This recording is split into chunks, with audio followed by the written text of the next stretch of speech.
In 1894, Nicholas II became ruler of a Russian empire that stretched from the Baltic to the Pacific, inhabited by 126 million people from 194 ethnic groups. It was a country in which workers and peasants lived in poverty and hardship, while Russia's elite, its imperial family and aristocracy, lived lives of gilded luxury. There was a long history of struggle in Russia against the injustices of the system. And in 1905, a revolution forced the Tsar to allow the creation of a State Duma, or National Assembly. But its power was limited, and the compromise pleased neither the Tsar nor the reformers. In 1914, this divided empire was plunged into fresh crisis by World War.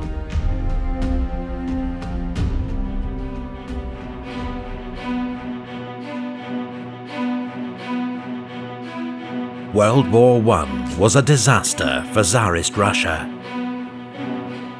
At the front, the country suffered a series of devastating defeats, while at home there were food shortages and economic chaos. The Tsar was held responsible for the crisis. After all, he was now the army's commander-in-chief, and he was standing in the way of government reform. His German-born wife, Empress Alexandra, was even thought to be supporting Germany, while the entire family was said to have fallen under the spell of a Siberian mystic and faith healer, Grigory Rasputin. In December 1916, Rasputin was murdered by Russian aristocrats, possibly with the help of British secret agents, both groups determined to end his influence over the Tsar. But in the eyes of many, the damage had already been done.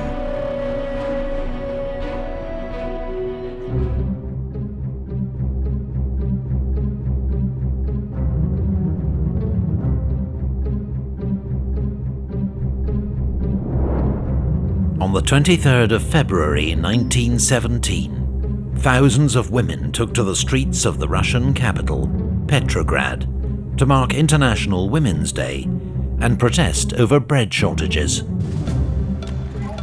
The next day, they were joined on the streets by workers and students carrying placards that read, "Down with the Tsar." Troops ordered to put down the disorder mutinied and joined the protesters instead. Tsarist officials were arrested. Prisons and police stations were attacked. Emblems of Tsarist rule smashed and burned. The government had lost control of the capital. The Tsar was told by his ministers that order could only be restored and Russia saved from military defeat if he gave up power. So, on the 2nd of March, Nicholas agreed to abdicate.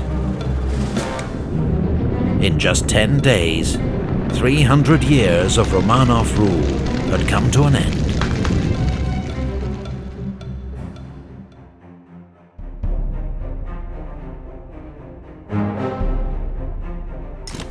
The February Revolution had been remarkably swift and bloodless, and hopes were now high for the creation of a more democratic, more just Russian state. Members of the State Duma, the National Assembly, had formed a provisional government, which was to hold power until a constituent assembly was elected, to give Russia a new constitution. But in reality, the provisional government shared power with the Petrograd Soviet, a council elected by workers and soldiers that controlled the capital's troops, transport, and communications.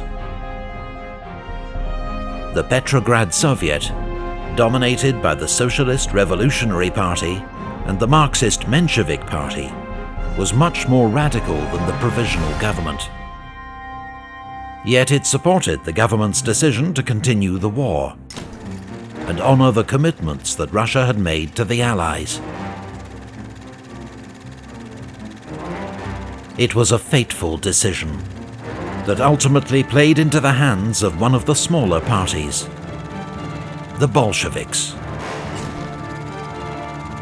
Their leader, Vladimir Lenin, recently returned from 16 years in exile, bitterly opposed the imperialist war. He also demanded the immediate redistribution of land, from rich landowners to peasants, and the transfer of power from the bourgeois Provisional Government to the People's Soviets or councils that were springing up across Russia. The Bolshevik program was summed up in a simple slogan: bread, peace, and land. And as Russia's economic and military crisis deepened, its appeal to the masses grew and grew.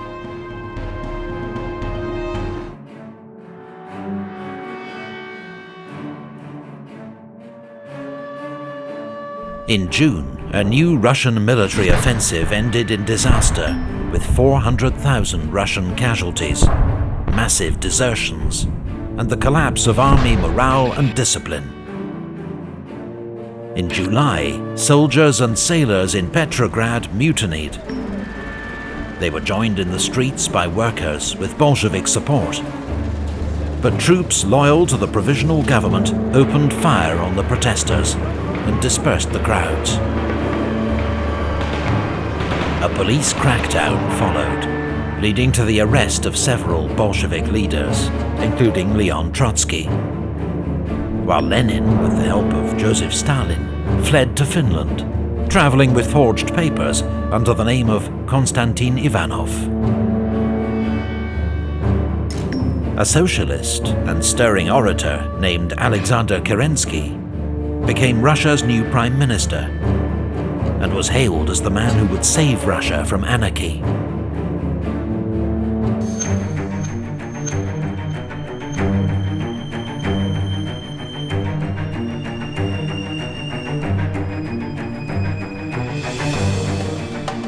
The army's commander-in-chief, General Kornilov, believed Russia's war effort was being undermined by chaos at home, and deliberately sabotaged by men like Lenin, whom he declared a German spy. So in August, he ordered his men to march on Petrograd to restore order. Bolsheviks played a leading role in the city's defense against this attempted military coup. Their most brilliant organizer, Leon Trotsky, was released from prison and sent armed Bolshevik militias, the Red Guards, to defend key points in the city. Strikes by railway workers, many of them Bolshevik supporters, prevented Kornilov from moving his men by rail, and his soldiers began to switch sides, or simply go home. The Kornilov Affair cast the Bolsheviks as saviors of the revolution, and by the end of September, they'd gained a majority in the Petrograd Soviet. In October, Lenin decided the time had come. He secretly returned from Finland to Petrograd and began preparing to seize power.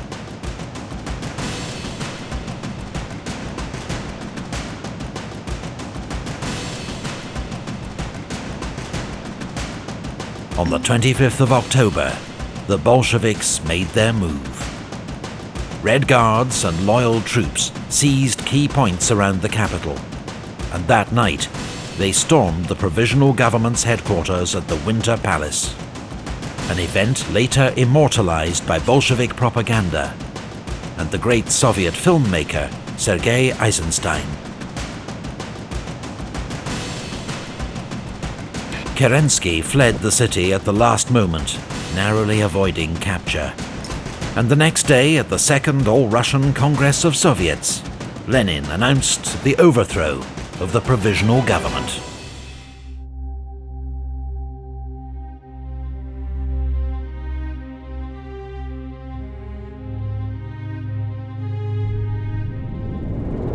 The following months saw the Bolsheviks consolidate their hold on power. while fighting a brutal civil war against counter-revolutionary or White Russian forces who had foreign support. Some whites hoped to put Tsar Nicholas back on the throne. After his abdication, Nicholas and his family had been held under guard at Tsarskoye Selo, outside Petrograd, where they occupied themselves with gardening and other diversions. In summer 1917, the family was sent to Tobolsk in Siberia, where they lived under house arrest in the governor's mansion. The following spring, the Bolsheviks had the family moved to Yekaterinburg. In July 1918, as white forces approached the city, Bolshevik soldiers gathered the whole family in a cellar. The Tsar, his wife, their son Alexei, their 4 daughters, Olga, Tatiana, Maria, and Anastasia, as well as 4 servants, and executed them all. Russia's civil war was one of the 20th century's most devastating events. An estimated 2 million soldiers lost their lives, while a typhus epidemic and famine claimed the lives of a further 9 million civilians.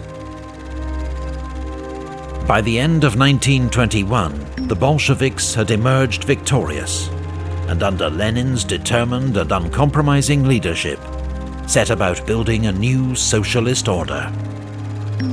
The Soviet Union, created in 1922, emerged as a world superpower following the defeat of Nazi Germany in World War II.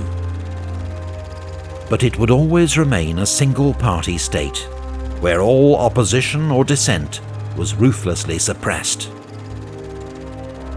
Those brief hopes for Russian democracy that flowered amid the euphoria of the February Revolution were extinguished by the Bolshevik October Revolution, and put beyond reach for decades to come.